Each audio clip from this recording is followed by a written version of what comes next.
ব্রট to you by VGuard, co-powered by Sensodyne ও ভিমল বলো কথা কেশরী।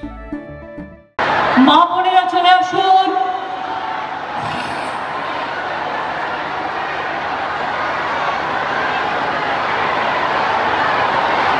ভাইয়েরা যারা চারিপাশে লোককে দাঁড়িয়ে আছেন, লক্ষাধিকের উপর মানুষ, আমি সবাইকেই বলবো মাথায় একটা কিছু দিন দিয়ে নিজেদের এই তাপের হাত থেকে কি করে রক্ষা করবেন আমি জানি না। এবারে গরমটা একটু বেশি মাত্রায় পড়েছে, আর ইলেকশানে যেন চলছে তো চলছেই। 3 মাস ধরে ইলেকশান চলছে এবং এখনও আমি তো 1 মাস ধরে বাড়ির বাইরে আছি। 31শে আগস্ট আমি বাড়ির থেকে বেরিয়েছিলাম। আজকে কত তারিখ হলো? আজকে 30শে আগস্ট, প্রায় 1 মাস। এখনো 1 মাস আমায় টানতে হবে। এর নাম ইলেকশন, এর নাম আর কি বলবো। আমার এখন উপস্থিত আছেন আব্দুর রহিম বক্সি, তাজমুল হোসেন এখানকার এমএলএ, নিহার রঞ্জন ঘোষ এমএলএ চাঁচল, প্রসূন ব্যানার্জি আপনাদের সাথে দেখা করেই গেছেন, Ashis Kundu spokesperson, Tarara Hossain block president Harishchandrapur 2, Marjina Khatun block president Harishchandrapur 1B, Ziaur Rahman block president Harishchandrapur 1A, Afsar Hossain block president Chanchal 1 সহ অন্যান্য সকল আমার ভাই বোনেরা। আমি আপনাদের আগেই বলি, সকল মা ভাই বোনেদের আমার অনেক অনেক প্রণাম, সালাম এবং জোহার জানাচ্ছি। মালদা জেলায় আমি দীর্ঘদিন ধরে আমি যাতায়াত করি। আগেরবার মালদা জেলা আমাদের বিধানসভা ইলেকশনে আমাদের 72-এর আশীর্বাদ, আম এবং আমসত্ত্ব দুটোই দিয়েছিলেন। তাই আমাদের সরকার হতে অনেক সাহায্য হয়েছিল। আপনাদের অনেক কৃতজ্ঞতা, অনেক প্রণাম, অনেক সালাম, অনেক অভিনন্দন জানাচ্ছি। কিন্তু তৃণমূল কংগ্রেস যেদিন থেকে তৈরি হয়েছে আজ পর্যন্ত মালদা জেলার এই যে 2টো লোকসভার আসন আছে, এই 2টো লোকসভার আসন কোনো দিনই আমরা পাইনি, কোনো দিন আমরা পাইনি আজ পর্যন্ত। এবার কি বদলানো যায় না? এবার কি পাল্টানো যায় না? এবার কি আমাদের দেবেন না? আমাদের লড়াই তো দেখেছেন কিভাবে আমরা লড়ছি, দিনকে রাত, রাতকে দিন করে দিয়ে একটা হয়ে কিভাবে লড়াই করছি। সিপিএমের অত্যাচারও দেখেছেন। কংগ্রেস আর সিপিএমের বাংলায় জোট হয়েছে, তাই সিপিএমের সাথে আমার কাজ করা সম্ভব নয়। তাই সিপিএম কংগ্রেসের জোট নয়, তৃণমূল কংগ্রেসের জোট, মা মাটি মানুষের জোট, যারা বিজেপিকে হারাতে পারে এবং বিজেপিকে হারিয়ে মনে রাখবেন দিল্লির মসনদ থেকে বিজেপিকে বিদায় দেবে। এটা আমাদের ইলেকশন নয়। আমরা অনেক কাজ করেছি। তার যদি কিছু বলি তাহলে বলবো, আপনারা জানেন গৌড়বঙ্গ বিশ্ববিদ্যালয় কত গুরুত্বপূর্ণ জায়গা। আমরা 57 কোটি টাকা আমাদের সরকার খরচ করেছে। জল স্বপ্ন প্রকল্পে 2,47,000 বাড়িতে জল আমরা ইতিমধ্যেই পৌঁছে দিয়েছি। রোজ মোদিজি পাবলিসিটি করে, কি করে, हमने सब कर दिया, मतलब आपने कुछ नहीं किया। जायका राज्य सरकार दिया, रुपया भी राज्य सरकार दिया, मेंटेनेंस भी राज्य सरकार करते हैं, और आप लोग खाली झूठा बोलते हैं और पब्लिसिटी करते हैं। যে টাকাটা প্রচার করেন সেই টাকাটার কিছুটা যদি দিতেন তাহলে 100 দিনের লোকেরা 3 বছর ধরে টাকা না পেয়ে মাথা খুঁড়ে খুঁড়ে মরতো না। এটা বিজেপির জানা উচিত।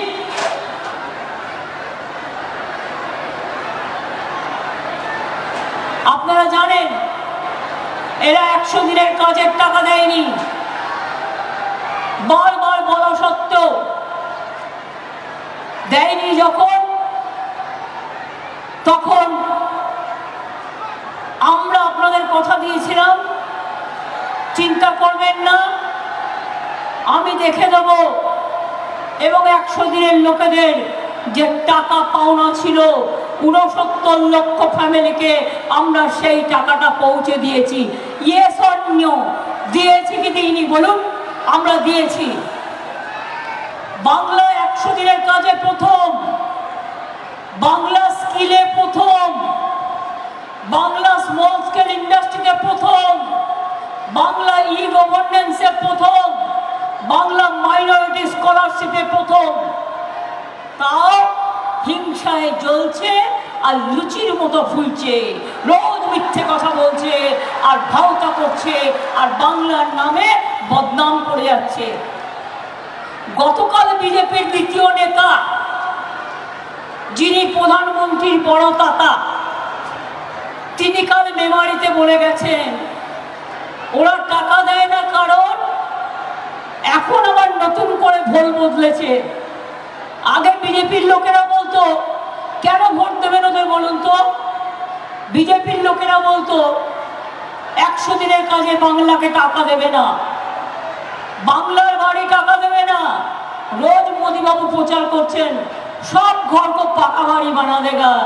আমি বললাম 11 লক্ষ লোকের লিস্ট পড়ে আছে, 3 বছর ধরে একটা লোককে করে দিলে না, আর আজ বলছো মিথ্যে কথা। আবার সেই 15 লক্ষ টাকার মতো সব লোক को घर देगा, और आपको घर ছাড়া पहले मीन्स গদি ছাড়া होना चाहिए।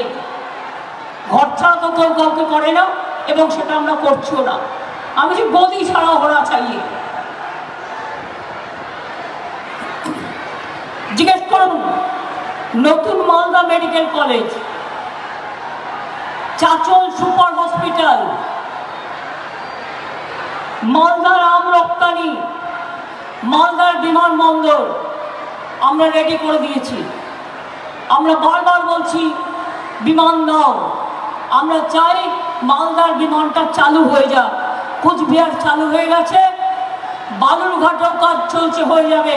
আর মালদা এয়ারপোর্ট রেডি হয়ে গেছে, যা আছে সেটাই এখন চালু করে দাও।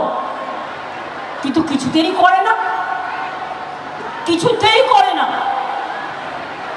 ভাবছে আবার জিতবে, 5 বছর বাধা আসবে, তখন আবার মিথ্যে কথা বলে করবে।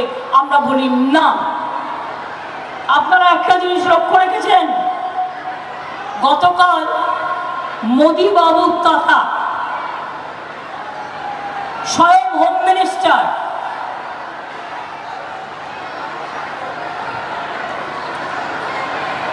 অমিত দাদা মহাশয় কি বলেছেন? মেমারির মিটিংয়ে বর্ধমানে বলেছেন বাংলা নাকি, ভালো করে শুনুন কান দিয়ে, বাংলা নাকি, আমি সাংবাদিকদের বলবো কাল যখন ওটা কভার করেছেন তার রিপ্লাইটা নিশ্চয়ই কভার করবেন। কালকে বলেছেন বাংলা নাকি 2,29,000 কোটি টাকার হিসেব দেয়নি, ইউটিলাইজেশন সার্টিফিকেট দেয়নি, তাই ওনারা টাকা দিতে পারছেন না। আমি অমিত শাহকে চ্যালেঞ্জ করে বলছি, আমাদের সরকার থাকাকালীন একটা ইউটিলাইজেশন সার্টিফিকেট করে নেই। সিপিএম এর দায়িত্ব আমি নিতে যাব না, সিপিএম এর বড় বন্ধু বিজেপি, তুমি ঠিক করো। আমি আমাদের কথা বলবো, আমাদের এই 12 বছরে একটাও আনইউটিলাইজেশন সার্টিফিকেট পড়ে নেই। তুমি যে মিথ্যে কথাটা বলে গেলে তার জন্য কত দাম দেবে, কত দাম দেবে, কত দাম আমরা জানতে চাই। মিথ্যে কথার দাম কত?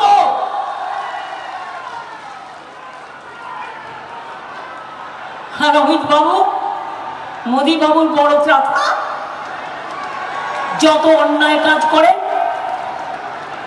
তাকে জিজ্ঞেস করি, আপনাদের, আমার কথা বলছি না, আমি ক্যাগ রিপোর্ট অনুযায়ী বলছি, অফিসিয়াল রেকর্ড কোড করে 4-এর 1 নম্বর ধারায় ক্যাগ বলেছে আপনাদের 32টা ডিপার্টমেন্ট 72,000 কোটি 52,000 কোটি টাকার এখনো ইউটিলাইজেশন সার্টিফিকেট দেননি। উত্তরটা কি? ইট মারতে গেছিলেন, বাংলাকে ইট মারতে গেছিলেন। বাংলা ইট মারে না, বাংলা ইটেই আপনাকে গেঁথে দিল। আগে নিজের আয়নায় নিজের মুখ দেখুন। আপনাদের দয়ায় আমরা কেউ বেঁচে নেই, আমরা মানুষের দয়ায় বেঁচে আছি। মানুষের অধিকার আমাদের অধিকার। এনআরসি কেন করেছেন বিজেপি? জবাব দিন। ক্যা ক্যা করে কেন চিৎকার করছেন বিজেপি? জবাব দিন। ইউনিফর্ম সিভিল কোড কেন করেছেন বিজেপি? জবাব দিন। আমি এনআরসি চালু করতে দিইনি, দেব না। কে চালু করতে দিইনি, দেব না। কোনো একজন মন্ত্রী এসে বলে গেছে আমাকে, कौन माई की लाल है कि नहीं करने देगा, हम देख लेंगे। আমি বলি তুমি পায়ে ধরো গিয়ে মোদিজির, আমার কোনো যায় আসে না, আমরা করতে দেব না। আর আগামী দিন আপনারা তৃণমূলকে জেতান, তৃণমূল ইন্ডিয়াকে জেতাবে এবং জিতিয়ে আপনারা মনে রাখবেন একটা ভোটও কংগ্রেসকে নয়, একটা ভোটও সিপিএমকে নয়, বাংলায় তৃণমূলকে ভোট দিন। আমরা ইন্ডিয়া জোটকে নিয়ে ইন্ডিয়া থেকে মোদিকে তাড়াবই, বিজেপিকে উৎখাত করবই, এটা আমাদের স্বপ্ন।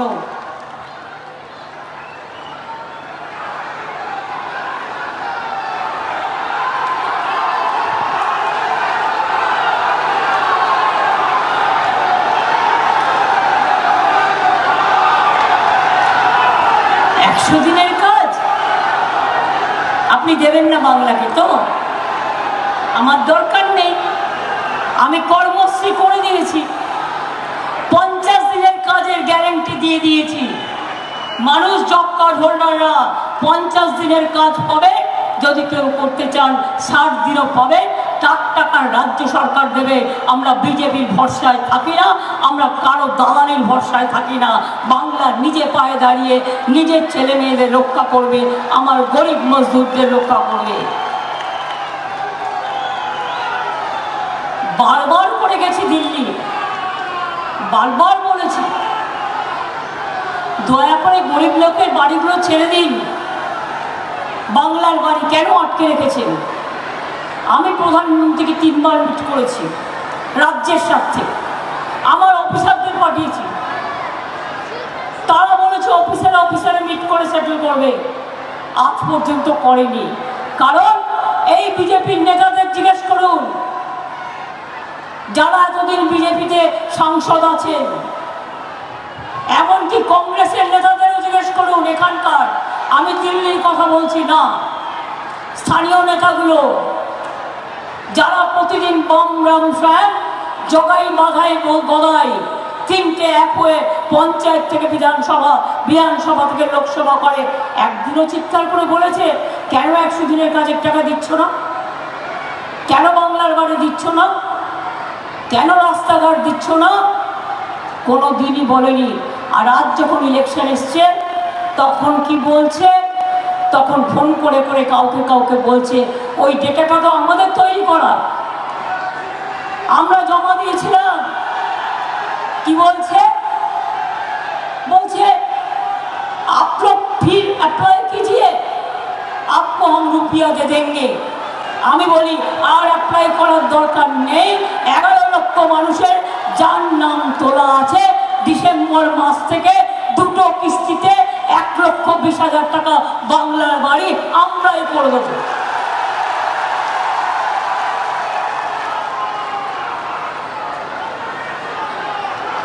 কৃষকদের 10,000 টাকা কৃষক ভাতা আমরা দিই, যার 1 একরও জমি নেই তাকেও। আর যার 1 কাঠা জমি আছে তাকেও আমরা 4,000 টাকা দিই। আর তোমরা কৃষকদের কি দাও?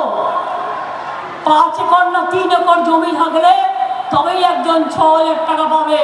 আর বাদ বাকি তার নিচে যারা আছে নেই, মানে 25% লোকও তোমাদের সাহায্য পায় না। সংখ্যালঘু ছেলেমেয়েরা কত স্কলারশিপ পেয়েছে জানেন? আমাদের আমলে 4 কোটি। 4 কোটি ছেলেমেয়েদের 400 টাকা ছিল আমাদের সংখ্যালঘু দপ্তরের খরচা, আমি বেড়ে করেছি 4,500 কোটি টাকা। আপনারা কি জানেন এই গভর্নমেন্ট যদি আবার আসে, এনআরসি করলে আপনাদের সবাইকে বিদায় করে দেবে? আপনারা আপনাদের বিদায় চান না বিজেপির বিদায় চান? কে জিজ্ঞেস করুন না, তোমাদের যে মন্ত্রী আছে সে কেন অ্যাপ্লাই করেনি? কেতে? কারণ যেই আপনি অ্যাপ্লাই করবেন আপনি বিদেশি হয়ে গেলেন, অনুপ্রবেশকারী হয়ে গেলেন। আর 3 নম্বর, ইউনিফর্ম সিভিল কোড। আপনারা কি জানেন এটা যে করছে ওরা, যদি ক্ষমতায় আসে এটা করলে তপশিলি জাতিদের অস্তিত্ব থাকবে না, আদিবাসীদের অস্তিত্ব থাকবে না, সংখ্যালঘুদের অস্তিত্ব থাকবে না, ওবিসিদের অস্তিত্ব থাকবে না। এমনকি আমরা যারা হিন্দু ধর্মেও রামকৃষ্ণকে বিশ্বাস করি, স্বামী বিবেকানন্দকে বিশ্বাস করি, আমরা গান্ধীজিকে বিশ্বাস করি, নেতাজিকে বিশ্বাস করি, রবীন্দ্র নজরুলকে বিশ্বাস করি, বিরসা মুন্ডাকে বিশ্বাস করি, পঞ্চানন বর্মাকে বিশ্বাস করি, আমরা বিশ্বাস করি আমাদের আমাদের মৌলানা আবুল কালাম আজাদকে, বাবা সাহেব আম্বেদকরকে, কারো অস্তিত্ব থাকবে না। নতুন করে একটা ধর্ম আমদানি করছে। হিন্দু ধর্মে কত দেবদেবী, এক একটা ধর্মের এক একটা দেবদেবী। আমাদের এখানে মাঝের থান যেমন আছে, জাহের থানও আছে। আমাদের এখানে ভূমিজ সন্তানেরাও যেমন আছে, করম পুজোও আছে, ফুল পুজোও আছে, আমার চাই ভাই বোনেরাও আছে। আমি আজকে সংবাদপত্রে দেখছিলাম ভূতনিচরে, আমি গঙ্গা পেরিয়ে গিয়েছিলাম কোনো এক সময় একটা দুর্ঘটনার জন্য, যখন আমি এমপি ছিলাম শুধু। তারপরে এসে আমি ভূতনিচরের ব্রিজটা বানিয়ে দিয়েছিলাম। আমি বলেছিলাম নিশ্চয়ই ব্রিজ হবে, এবং হয়েছে। আমি তাদের বলবো, তারা বলেছেন আমার প্রতি তাদের ভরসা আছে। আমি খবর নিয়ে দেখলাম এটা সেন্ট্রালের ব্যাপার, কিন্তু রাজ্য সরকারের পক্ষ থেকে আমরা নিশ্চয়ই আরেকবার সার্ভে করে দেখব অ্যাকচুয়াল কোন পজিশনে আছে, কি পজিশনে আছে, যাতে আমরা এটাকে আবার রেকমেন্ড করতে পারি। আমি নিশ্চয়ই এটুকু করতে পারি। আপনারা যেহেতু বারবার করে এই কথাটি বলছেন, এটা নতুন কোনো কথা নয়। সব ধর্ম, সব জাতি, সব বর্ণ, সবার সাথে আমার খুব ভালো সম্পর্ক। জল স্বপ্ন প্রকল্পে 2,47,000 বাড়িতে মালদায় আমরা জল পৌঁছে দিয়েছি। আগামী দিন আর 1.5-2 বছরের মধ্যে জেলায় জেলায় সব বাড়িতে এই জল পৌঁছে যাবে।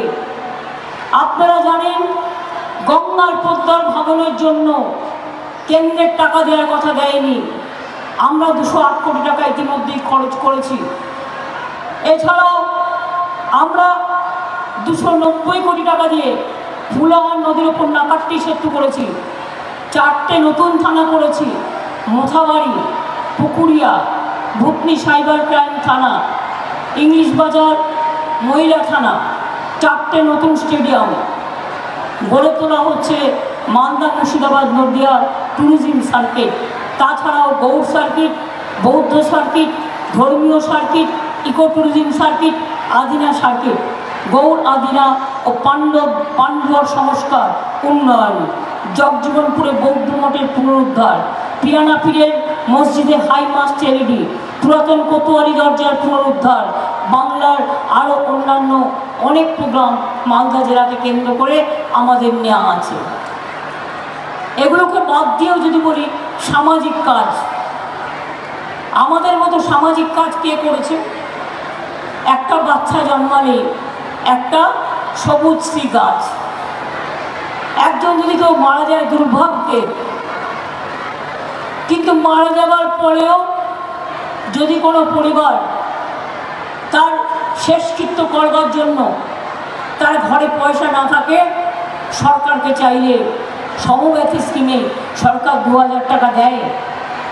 মেয়েদের বিয়ে হচ্ছে না, সরকারকে চাইলে 25,000 টাকা দেয়। কন্যাশ্রী মেয়েরা আগে ঘরে ঘরে বাচ্চা মেয়েদের আপনারা বিয়ে দিয়ে দিতেন, তার কারণ কি করে তাকে পড়াবেন। আর আজ সে বড় হয়ে আজকে কলেজে বিনা পয়সায় পড়ছে, স্কলারশিপ পেয়ে, আজকে স্কুলে স্কলারশিপ পাচ্ছে, কলেজে স্কলারশিপ পাচ্ছে, বিশ্ববিদ্যালয়ে স্কলারশিপ পাচ্ছে। আজ ঘরের মেয়েরা ডাক্তার তৈরি হচ্ছে, ইঞ্জিনিয়ার তৈরি হচ্ছে, বিশ্বের গর্ব তৈরি হচ্ছে। ক্লাস 9-এ উঠলে সবুজ সাথী সাইকেল পাচ্ছে। সবাই হিন্দু মুসলিম শিখ ইসাই আপোষ মে দেয় না ভাই ভাই। ক্লাস 12-এ উঠলে বিনা পয়সায় স্মার্টফোন পায়। আগামী বছর থেকে এটা আমরা 11 ক্লাসে করে দেবো, যাতে তাদের দুটো ক্লাসের সাহায্য হয় এবং সারা জীবনের সাহায্য হয়। ট্রাইবেলদের জন্য 60 বছর বয়সের পর তারা একটা ভাতা পান, বার্ধক্য ভাতা। তপশিলি বন্ধু আছে, জয় জোয়ার আছে। আমি এবার করে দিয়েছি আমার ঘরের মা বোনেদের। বলেছিলাম জিতলে আমরা লক্ষ্মীর ভাণ্ডার করব, বলেছিলাম গত ইলেকশনের আগে 4টে পয়েন্ট ছিল আমার। আমরা যদি জিতি লক্ষ্মীর ভাণ্ডার করব, আমরা বিনা পয়সায় রেশন দেব, আমরা 10 লক্ষ টাকার ক্রেডিট কার্ড সবার জন্য করে দেব এবং কৃষকদের 10,000 টাকা করে ভাতা দেব। করেছি কি করিনি? প্রত্যেকটা করে দিয়েছি। কি মা লক্ষ্মী আম্মারা জানেন তো আপনাদের টাকা বেড়েছে, টাকাটা পেয়েছেন। আদিবাসী তপশিলীরা 1200 পাচ্ছে, আপনারা 1000 পাচ্ছেন। আর 60 বছর বয়স যাওয়া হয়ে গেছে, এরকম 6 লক্ষ ছিল যাদের এবছরই বন্ধ হয়ে যেত টাকা। আমি বলেছি না, 60 বছর পর্যন্ত লক্ষ্মীর ভাণ্ডার 1, আর 60 থেকে জিন্দেগি ভর যত দিন বাঁচবেন লক্ষ্মীর ভাণ্ডার 2।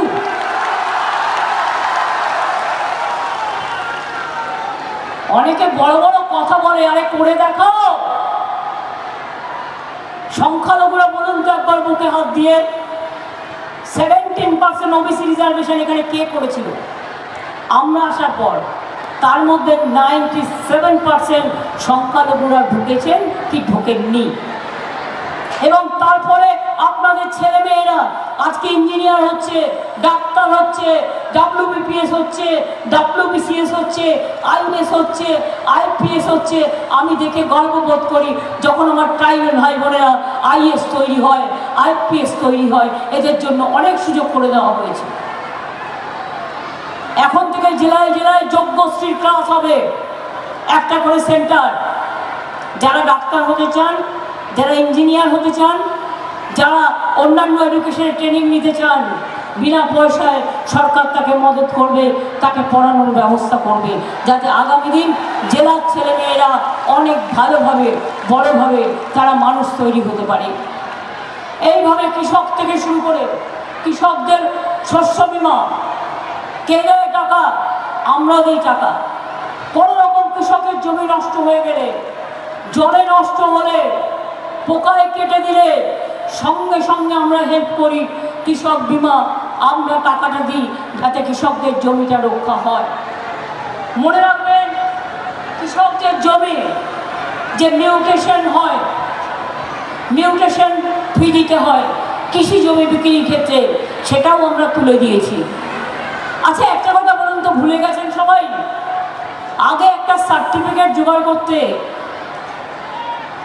এমনকি নিজের ক্যারেক্টার সার্টিফিকেট জোগাড় করতো, সার্টিফিকেট অ্যাটাচ করতে দৌড়ে দৌড়ে বেড়াতে হতো। আর আজকে আপনি নিজে নিজেকে সার্টিফাই করছেন, আপনাকে কোথাও যেতে হচ্ছে না, কারো কাছে যেতে হচ্ছে না। অর্থাৎ আপনার অধিকার আপনাকে দিয়ে দেওয়া হয়েছে। আপনি ভুল বললে দায়ী থাকবেন আপনি, আর আপনি সঠিক বললে এটা আপনার অধিকার। এইটাও করে দেওয়া হয়েছে আইনের সরলীকরণ। কাস্ট সার্টিফিকেট অনেক সরলীকরণ করা হয়েছে। কেউ কেউ একটু দুষ্টুমি করে, আমি আপনাদের কথা বলছি না, যারা এই কাজটা করে, আমরা ধরেছিও কয়েকজনকে। কেন্দ্রের দেওয়া টাকা তা নাকি সঠিকভাবে ব্যবহার করেছে রাজ্য, সুতরাং কেন্দ্রীয় স্বরাষ্ট্রমন্ত্রী রাজ্যে এসে যে অভিযোগ করছেন তা পুরোপুরি মিথ্যা, এমনটাই বক্তব্য মমতা বন্দ্যোপাধ্যায়ের। এই মুহূর্তে আমাদের সঙ্গে রয়েছেন বিজেপি রাজ্যসভার সাংসদ শ্রমিক ভট্টাচার্য। শ্রমিকবাবু, টিভি9 বাংলায় আপনাকে স্বাগত। কি বলবেন? মমতা বন্দ্যোপাধ্যায় বলছেন কেন্দ্রের কোনো টাকা অব্যবহৃত অবস্থায় পড়ে নেই রাজ্যে। এ নিয়ে যত কম কথা বলা যায় ততই ভালো। কেন্দ্রের টাকা যদি ঠিকভাবে এই রাজ্যে খরচা হতো তাহলে প্রধানমন্ত্রী আবাস যোজনা নিয়ে 100 দিনের কাজ নিয়ে এই বিতর্ক তৈরি হতো না। মুখ্যমন্ত্রী মিড ডে মিলের টাকা পকটুয়ে মানুষকে সহায়তার জন্য দিয়েছিল, যেখানে তার সংখ্যালঘু কর্মীরা তারই দলের লোকেদের দ্বারা পুলিশের সহযোগিতায় বা বদান্যতায় জীবন্ত পুড়িয়ে মেরে দেওয়ার সম্মুখীন হতে হয়েছে। এবং ওই টাকা সরিয়ে দেওয়ার পরে মুখ্যমন্ত্রী বলেছিলেন আমি এটা পারি। এই সরকার বিভিন্ন সময় ক্যাগকে ফেস করতে পারে না, ফিজিক্যাল অডিট করতে এই সরকার ভীত বলতে পারেন বা উৎসাহ না দেখানো বলতে পারেন বা অনিচ্ছা প্রকাশ করেন, মানে ফেস করেন না। তো কার্যত এই অবস্থায় দাঁড়িয়ে পশ্চিমবঙ্গের মানুষের আজকে জানা আজকের এই প্রতিযোগিতার এই তুল্যমূল্য বিচারের কোনো প্রয়োজন নেই। মানুষ নিজের জীবন দিয়ে তৃণমূলকে চিনেছে আর নিজের জীবনের অভিজ্ঞতা দিয়েই এই নির্বাচনে তারা ভোট দেবে। কারোর আক্রমণ প্রতি আক্রমণ এই ভোটের ফলাফলে কোনো প্রভাব ফেলবে না। আপনাকে অনেক ধন্যবাদ। বিজেপি রাজ্যসভার সাংসদ শ্রমিক ভট্টাচার্য আমাদের সঙ্গে ছিলেন। Brought to you by VGuard, co powered by Sensodyne ও ভিমল, বলো কথা কেশরী।